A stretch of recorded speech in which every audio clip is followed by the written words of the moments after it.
આજરોજ નાગપંચમી નિમિત્તે વિવિધ મંદિરોમાં નાગપંચમીની પૂજા જોવા મળી હતી। વડોદરાના માંજલપુર વિસ્તારમાં આવેલા નાગેશ્વરી મંદિર ખાતે આજે નાગપંચમીના પવિત્ર તહેવારની ધૂમધામથી ઉજવણી કરવામાં આવી રહી છે। વર્ષ 2002માં સ્થપાયેલું આ મંદિર આજે 24મા વર્ષમાં પ્રવેશ કરી રહ્યું છે, જ્યાં સવારથી જ ભક્તોનું ઘોડાપૂર દર્શનાર્થે ઉમટી પડ્યું છે। માંજલપુર ખાતે આવેલા નાગેશ્વરી મંદિરનો મહિમા અનોખો છે।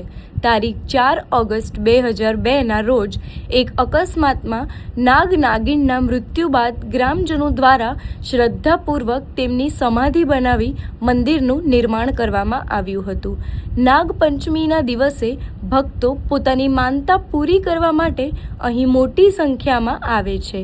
ભક્તો કઠોળ જેવા કે મગ, મઠ, ચણા તેમજ બાજરી ઘઉંના લોટના ફુલેર પ્રસાદ સ્વરૂપે ધરીને પૂજા અર્ચના કરે છે। આ નાગપંચમીનું મહત્ત્વ એ છે કે આ માંજલપુર ગામની અંદર નાગેશ્વરી વર્ષો પહેલાં 4/8/2002ના રોજ એ એક્સિડન્ટની અંદર ઓફ થઈ ગયા હતા। ત્યારે પછી ગામ લોકોએ એને સમાધિ આપી અહીંયા મંદિર કરેલું છે અને એ નિમિત્તે ભક્તો એમના બધા આવે છે, પોતે માનતાઓ રાખે છે અને પોતાની માનતાઓ પૂરી થાય એટલે વર્ષે પાછા આવીને પોતાને પ્રસાદી રૂપે અહીંયા ધરાવે છે। કેવી રીતે પૂજા કરે છે?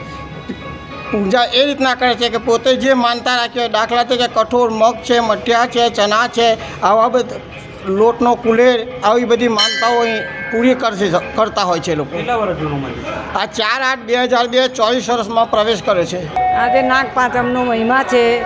આજે 23 વર્ષ પૂરા થઈને 24મું વર્ષ આ ઘટનાને બેસે।